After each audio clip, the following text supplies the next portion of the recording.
All right, so out here working. There goes the Amazon guy. You know what that means. I got a package and it's for the Mustang. So I was out here just sanding away, doing some added things to get the hatch to fit right.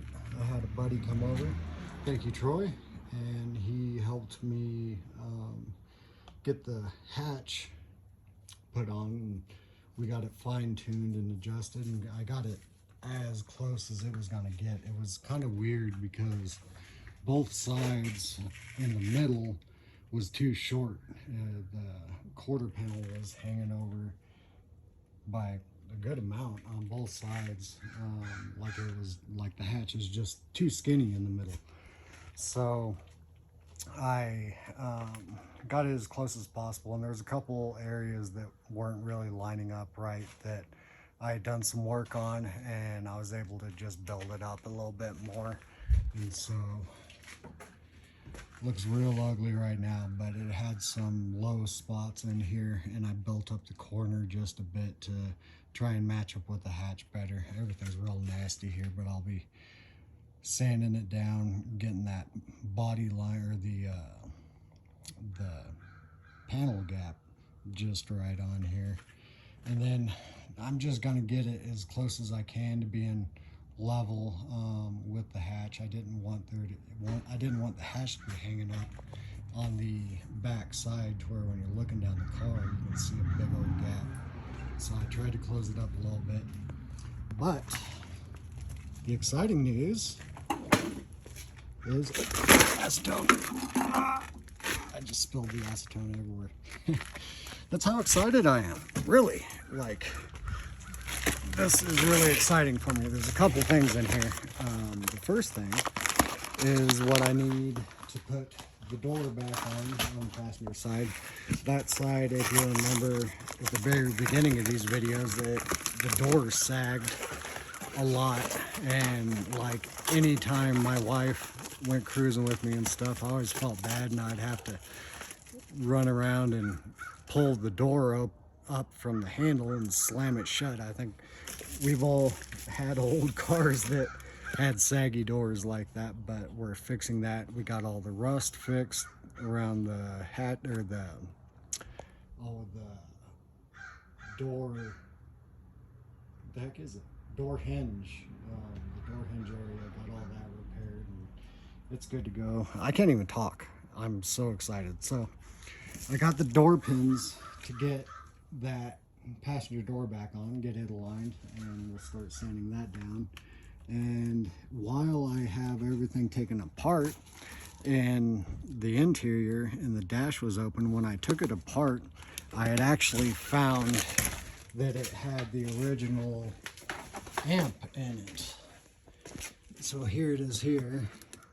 Yeah, I mean, the sticker was mostly intact and everything, but it fell apart just moving it around. I tried to preserve it a little bit, but I mean, it's 30 years old, so this was right in the middle of the dash, and then there's two speakers, one on either side. They were 3 inches from the factory.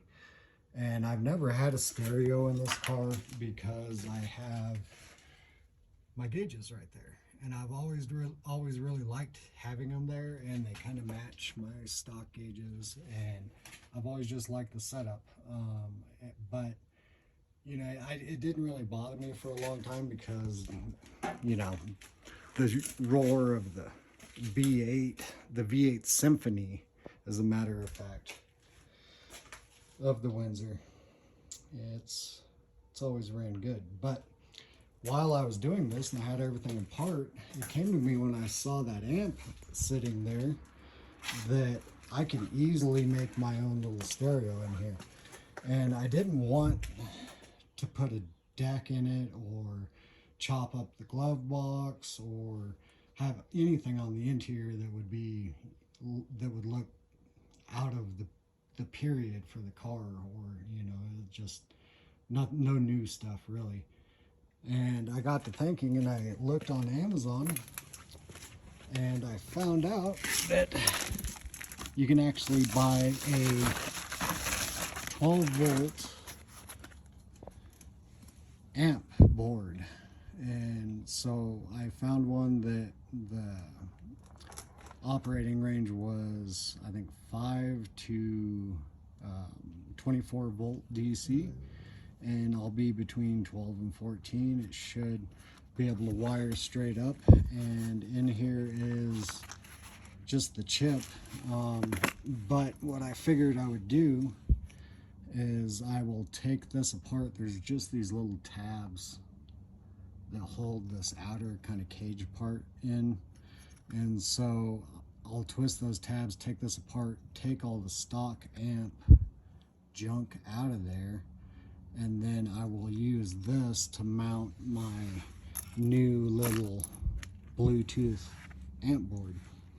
And so I'll have a pigtail soldered up to wire up under the dash for it, for the power and ground. And then the speaker wires is just a 2-channel amp, and so it'll have one channel going to either 3-inch speaker. And I picked up a set of these MB Quart Formula FKB 108s. It's actually a 3.5 inch. I figured out last night after I had already ordered it, so it's a little bit bigger. I'm gonna see if it'll fit. Hopefully I don't have to do too much hacking to that plastic in there on the dash, but we will see. But with these two things, I should be able to have Bluetooth stereo built into my car that will connect to my phone anytime I want, and I don't have any visible signs of anything, and I can just control, you know, the tracks and the volume with my phone. So I'm really chomping at the bit to put this in and test it out. We'll be back with more videos of it. It didn't take me too long to start diving into the stereo stuff. Getting kind of tired of sanding. So here's the stock amplifier, and what I did was I separated the two pieces. There's like a cage or little protector outer part here, and it has these little tabs right there, and there's 6 of them, 3 on each side. And I just took some channel locks and some needle nose and grabbed onto those and straightened them out and made them as straight as I could. I was real careful not to break them off because I want to reuse this, so I just made sure that they were good and straight and left it alone. Now we've got the base left, and this contains all the electronics for the stock amp. And looking at it, it actually looks like it's in really good shape. There's no burnt capacitors or anything. Looks fine, but it's getting trashed. Back at it again, and did a few things. Touched up the pillars back here by the hatch. And then, of course, I couldn't wait to start messing with the electrical stuff, specifically the stereo. So I, as you remember from the last video, I had the stock amp, which was in this case, and it had all the stock board and wiring and everything in there. And I just stripped all that out.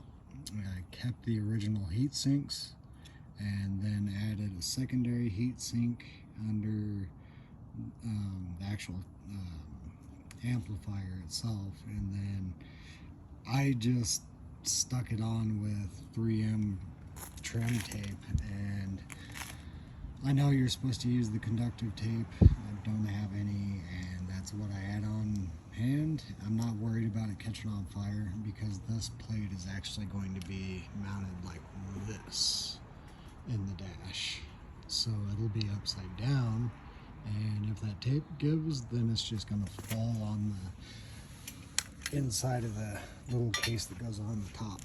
And so, like I said, I reused the heat sinks. This one, it really has no purpose. It's, before people start flaming me on here, I understand that this isn't how that's supposed to work. Thought it looked cool, put it back on there. And I will get the cage thingy put back on whenever or after I troubleshoot it, because with this being hidden inside the dash where the original amp location is, I'm not going to have access to the volume knob, and so I'm hoping I can turn it like all the way up, or at least loud enough to be acceptable for when I want to listen to music loud, and not have that little startup chime be too loud and annoying. But gotta wire it up first, put my speakers in, and then we'll test that out and see how it goes. Hello again. So I got a little bit of food in me. I started messing with my little homemade Bluetooth car stereo that I'm setting up here, and so I ended up taking the little top plate back off again, because I found out there was a heat sink in here, and I guess you're supposed to install the heat sink directly on the chip right here, and so I assume I have that right and have that placed in the right spot and pushed down good enough. So that is on there. I'm gonna put the cover plate back on. I am also going to cut the ground side of this connector shorter, because I ended up with where I put the power connector is real close to where the ground tab is, and this ground tab was built into this bracket for the factory amp, and then on the bottom there's a big old ground riveted into it. So I'm going to utilize that still. I think it'll make it easy, and I should be able to find where this was grounded out to, and just ground it again. So keep messing with this little by little, and pretty soon we'll be testing it out. My contraption is finally in. It's been a long and kind of frustrating night. I started messing with it again, and I got the speaker wire ran. I got my speakers installed. There they are. Look pretty nice. They actually fit pretty decent. Like it was the two bolts, or the two screws where they mount, were just right at the limit of what this particular speaker, the bracket, would allow, but they went in there and they're all mounted up solid. I've got my little Bluetooth amp here. I have the ground from the pigtail grounded right there to that ground strap, and then the other end of that ground strap goes down. I just got it looped around a stud down here. Forgive all the electrical madness in here. It's completely jacked up, and it's been hacked for years. I'm going to be swapping the whole dash harness out, but we've got our power tapped in. I just tapped it into the defrost line for now. I figured it would get plenty of juice there, and that it's going to be good enough to test it. And honestly, the defrost has never worked, and I'm not too worried about it. So I'd rather give the stereo as much juice as it can get, and we're getting ready to test it and see how it works. We got the little blue light. It's got a little LED there, and I might be able to see it at night through the speaker holes when I'm driving at night, to know if it's connected or not. Wanted to show you real quick, after I got all the wiring kind of organized, I ended up having to take the speaker leads out and move everything around a little bit to make it a cleaner install, but I got everything cleaned up. I put some wire loom around the wires, and the little factory amp cage gives you enough space here to feed it through, so that will protect the wires from any chafing rubbing up against this edge of the bare metal. You could eventually get a short or something, so it's always best to protect it. So I just picked up this wire piping at a garage sale. An older car gentleman was moving and he had a bunch of stuff. I think I picked up 2 rolls of this stuff, the smaller size and the bigger size for, I think it was like $2 or $4. So I just cut a little piece of that, wrapped it around my wires, and makes it nice and clean. Now I'll get my cage, push the rest of the way down here. Remember that I had my board mounted inside here, and then this cage just slides on top. So I'm gonna get this pushed down all the way. You got your little ears that I had straightened out earlier to get it apart, but just push it down in there. There we go. Snap it together. And then I'll take my needle nose and I'll just twist those little tabs to secure the base on there. And I'll be right back with the final install. And here it is. So I got my Bluetooth amp board mounted in the stock little amp bracket here. Took all that apart, mounted it in there. I have my ground soldered in, and that's ran to a chassis ground. My power is coming off of the defrost, the 12-volt accessory going into the defrost relay, and I've got my 2 speakers here. So let's power it up and see how it works.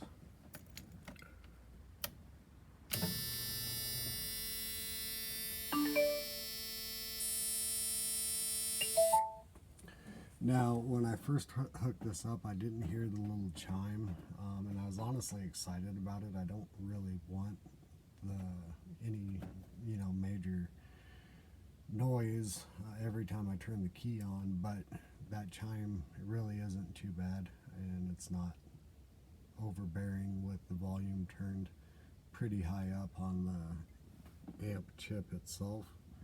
And so that's all there is. It just turn it on and it does the little bit of new. Here it is again. Then when it connects, it makes that noise. I don't know what that time it made kind of an added third noise, but that's not too bad. I think I can live with it.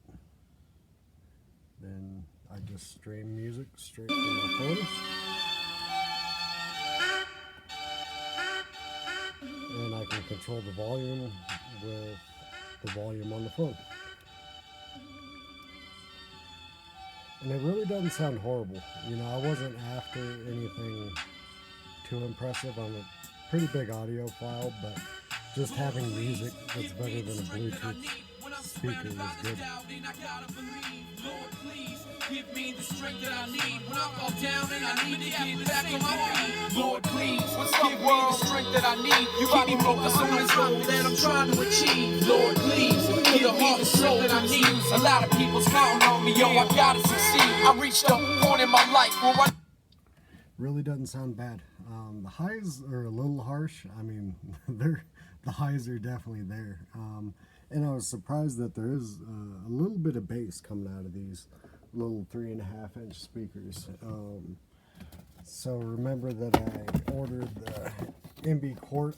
These are the Formula FKB 108s. I think I paid like $22 or $24 for them off of Amazon. And another thing I didn't mention on my other videos is that everything all included for this setup with the Bluetooth amp chip and the speakers, I'm into it a total of maybe $46. So for $46, I have a Bluetooth stereo in my Mustang. I can still keep my gauges. There's nothing like newer or modern looking for as far as, you know, the stereo goes. And so overall, I'm happy. Give me a shout in the comments if you have any questions. Later.